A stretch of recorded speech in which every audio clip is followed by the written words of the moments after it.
오늘 하나님께서 우리에게 주시는 말씀은 여호수아서 20장 1절에서부터 9절까지의 말씀입니다. 여호수아 20장 1절에서부터 9절까지 말씀을 저와 여러분이 한 절씩 교독하시고 마지막 9절을 함께 읽겠습니다.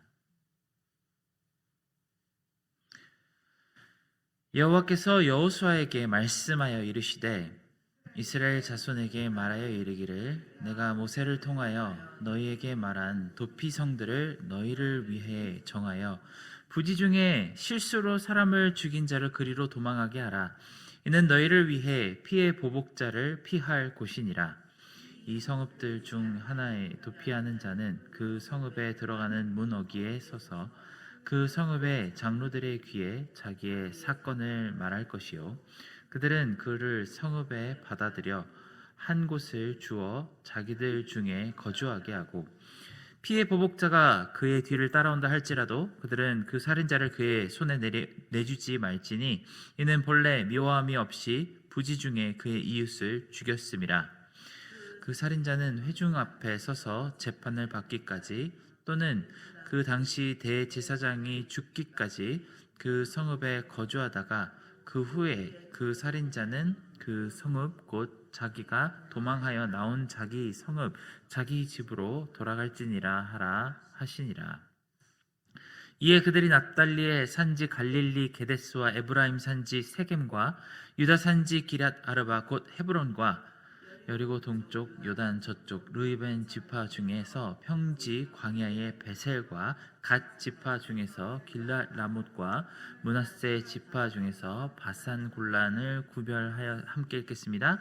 이는 곧 이스라엘 모든 자손과 그들 중에 거류하는 거류민을 위하여 선정된 성읍들로서 누구든지 부지 중에 살인한 자가 그리로 도망하여 그가 회중 앞에 설 때까지 피의 보복자의 손에 죽지 아니하게 하기 위함이라.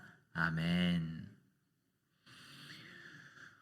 오늘 여호수아 말씀은 도피성에 대한 그 도피성이 설치되는 장면을 다루고 있습니다. 이 도피성이라는 개념은 여호수아서에서 처음 갑자기 등장한 것이 아니라 하나님께서 모세에게 율법을 주실 때 처음 소개된 개념입니다. 우리는 이 도피성에 대해서 민수기 35장에서 자세하게 살펴볼 수 있고요. 또한 신명기 19장에서도 이 도피성에 대해 알아볼 수 있습니다. 다만 여호수아 20장에 나오는 이 도피성에 대한 이야기는 이제 더 이상 미래 시제가 아니라 이제 현재 시제로 만들고 시행할 수 있는 그런 제도가 되었습니다. 이제부터 도피성이 필요한 사람들은 이 상황에 따라서 이 도피성의 제도를 활용할 수 있게 되었습니다. 여호수아 20장은 이미 도피성에 대해서 잘 알고 있는 사람들의 그 전제로 간략하게 적고 있습니다. 이 성이 어떤 역할을 하는지 사용할 수 있는 기준에 대해서 그다지 크게 자세하게 다룬다기보다는 이미 예전에 나왔던 말을 다시 한번 반복하면서 그 설명을 담고 있습니다. 다만 7절과 8절에는 구체적으로 이제 어느 지역이 도피성으로 지정되었는지를 기록하고 있습니다.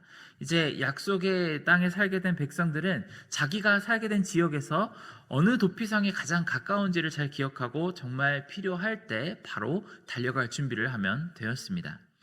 모세가 받은 율법을 포함해서 많은 고대 근동의 법전에는 정말 비슷하게 눈에는 눈, 이에는 이의 기준을 가지고 있습니다. 누군가에게 피해를 주었으면 똑같은 방식으로 보복을 받아야 한다고 정해두는 그런 율법이 찾아볼 수 있습니다. 이것은 성경적인 율법에서뿐만이 아니라 역사적으로 우리에게 잘 알려진 함무라비 법전 같은 곳에서도 거의 비슷한 규정을 찾아볼 수 있습니다. 요즘 세대에 우리가 법에 대해서 생각을 하면 정말 여러 가지 이미지가 떠오르죠. 너무나도 기나긴 재판의 과정, 재심이나 아니면 3심까지도 갈 수 있고 솜방망이 처벌에 대한 이야기도 있습니다. 그리고 심지어는 유전무죄, 무전유죄 같은 여러 가지 논란거리들이 많죠. 그런 의미에서 보면 성경이나 우리 고대 근동에서 많은 율법사에 나오는 것처럼 눈에는 눈, 이에는 이의 기준은 굉장히 간단하고 매력적으로 보일 때가 분명히 있는 것 같습니다. 특히 이 고대 근동의 율법을 보다 보면 지금 우리의 기준과는 다른 여러 가지 법적인 규칙들이 등장하는 것을 볼 수 있습니다. 가령 지위가 사회적으로 높은 사람들이나 리더십의 위치에 있는 사람이 범죄를 했을 때는 많게는 2배나 3배 정도까지 가중처벌이 있다고 합니다. 그리고 재밌게도 낮에 사람을 상하게 한 것보다 밤에 사람을 다치게 하면 거의 2배에 가까운 더 큰 벌이 주어진다고 합니다. 그러니 우리 시대보다 훨씬 더 직관적이고 이해하기 쉬운 법이 바로 고대 근동 그리고 성경에 나오는 법입니다. 그러나 하나님은 이곳에서 한 발자국 더 나아가 도피성이라고 하는 제도를 만드셨습니다. 율법에 따르면 사람을 죽게 만든 사람은 무조건 생명으로 그 죄값을 갚아야 하는데, 혹여나 실수로 사람을 죽게 한 사람이 있다면 그에게 한 번의 기회를 더 주는 은혜로운 제도를 도피성을 통해서 소개하셨습니다. 전혀 의도가 없이 사고로 사람을 죽게 만들었다는 것을 증명할 수만 있다면 곧바로 도피성으로 도망갈 수 있었고, 그 무고함이 증명되면 복수자의 손길을 피해 계속 그곳에서 살 수 있었습니다. 그런데 이 도피성 제도를 보면 여러 가지로 비효율적인 것이 참 많이 발견됩니다.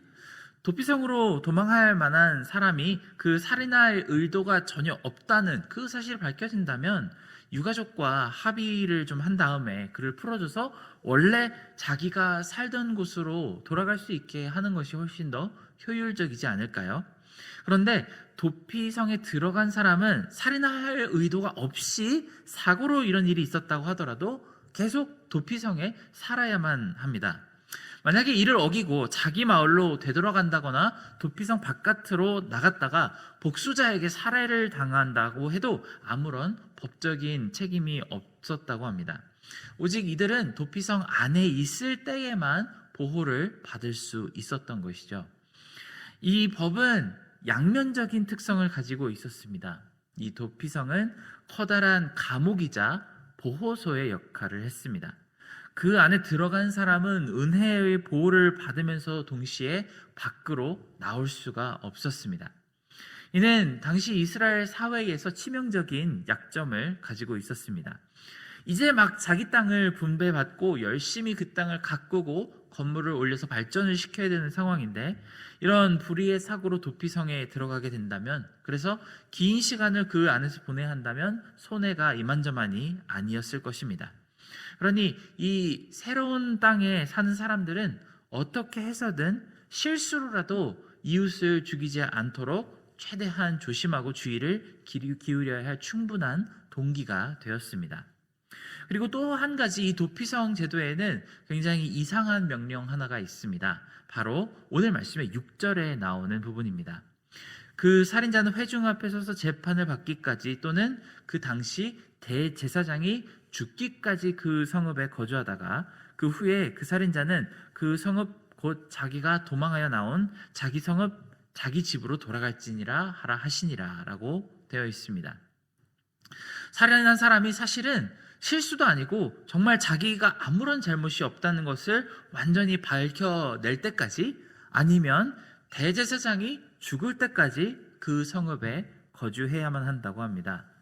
우리는 첫째 부분에 대해서는 이해할 수 있지만 둘째 부분에 대해서는 의아한 마음을 감출 수가 없습니다. 만약 어떤 사람이 도피성으로 도망을 왔는데 마침 대제사장이 바로 그 다음날 죽게 된다면 그는 곧바로 풀려나는 것이고요. 만약에 대제사장이 정말 무병장수하에 오래오래 산다면 이 살인자는 40년, 50년을 도피성에서 살아야 할 수도 있습니다. 보통 대제사장은 종신직이었기 때문에 그가 언제 하나님 나라의 부르심을 받을지는 아무도 모르는 일이었습니다. 그런데 이 대제사장이 죽으면 모든 죄가 사면을 받는다니 뭔가 상당히 불공평한 율법인 것처럼 보입니다. 그러니 이 살인자는 도피성에서 보낼 시간을 하늘에 맡기는 수밖에는 없었습니다. 그런데 우리는 이 도피성 시스템을 바라보면서 뭔가 예수님의 희생을 바라볼 수밖에 없다는 사실을 느끼게 됩니다. 우리 주님이 여러 비유를 우리에게 주셨는데 그 중에 포도원 품꾼의 비유가 있습니다. 그리고 이 포도원 품꾼의 비유가 오늘 도피성의 시스템과 비슷한 점이 많이 있습니다. 어떤 사람은 아침에 일찍 나와서 포도밭에서 하루 종일 일을 했다고 합니다. 또 어떤 사람은 점심때 와서 포도원에서 일을 시작했습니다. 심지어 어떤 사람은 저녁나절에 와서 불과 한두 시간 일을 한 사람도 있었습니다. 그런데 문제는 이 포도원 주인이 아침에 온 사람에게도 점심에 온 사람에게도 그리고 저녁 맨 마지막 시간에 온 사람에게도 똑같이 한 데나리온을 삭스로 주었다는 것입니다.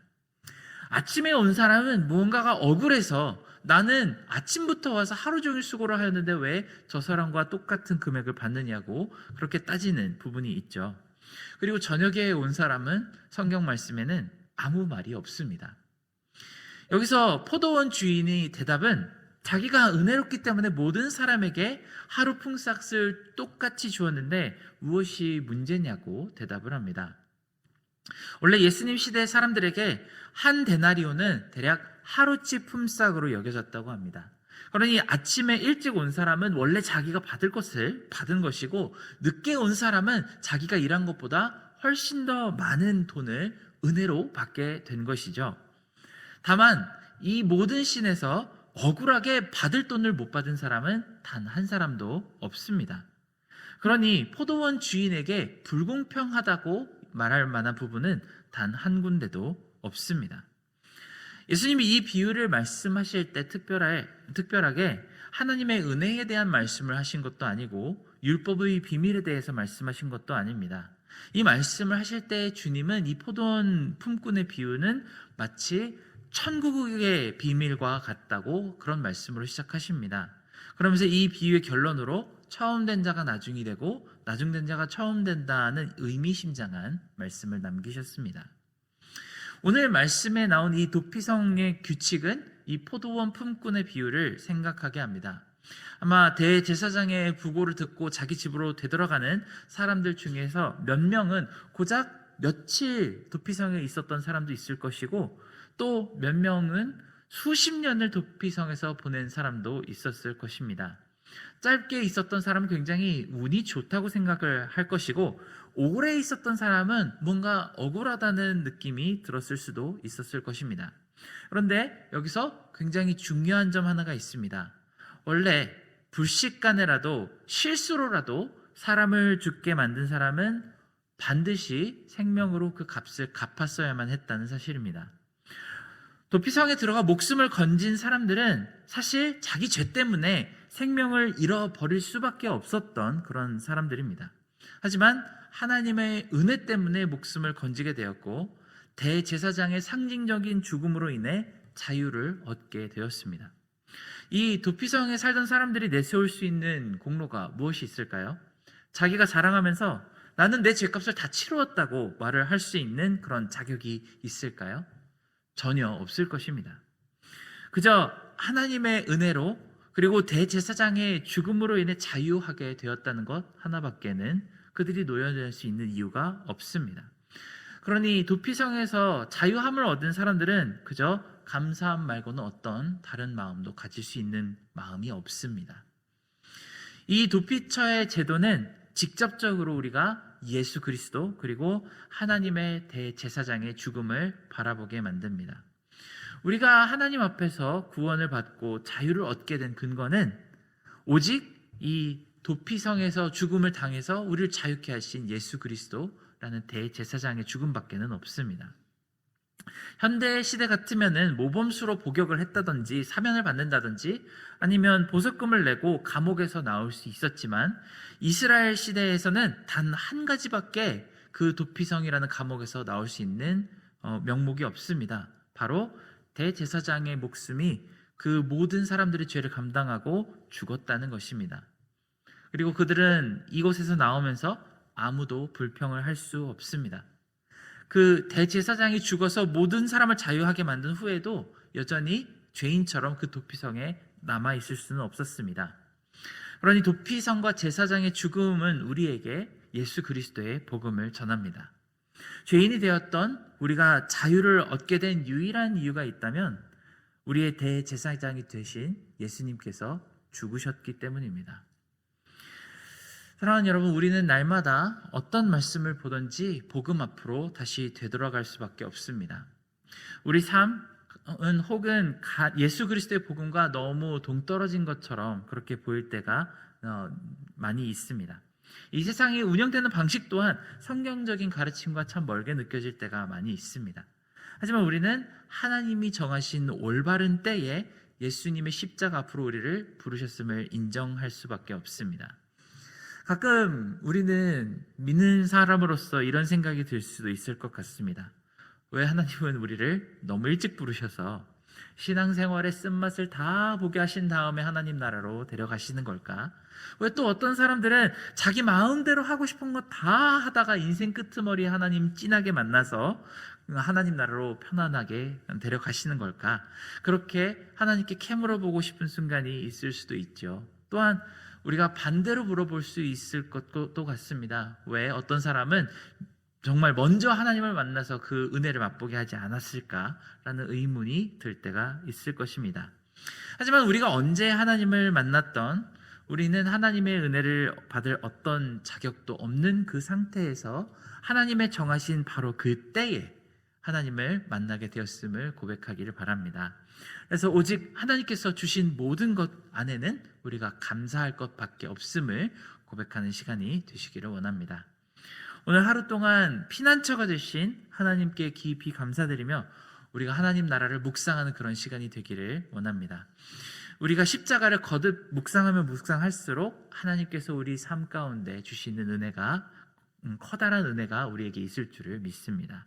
함께 기도하겠습니다. 사랑하는 하나님, 하나님께서 우리의 모든 때를 아시고 우리에게 자유를 얻게 하시고 죄에서부터 정말 노임을 받게 되는 그 때를 하나님께서 손수 정하셨으니 우리는 오직 감사한 마음을 가지고 하나님의 은혜를 바라보며 특별히 예수 그리스도라는 대제사장의 죽음이 우리를 얼마나 놀라운 자유 가운데로 인도하였는지를 감사하는 마음으로 묵상할 수 있는 그런 하루 될 수 있도록 도와주시옵소서. 모든 은혜에 감사드리며 예수님의 이름으로 기도드렸습니다. 아멘.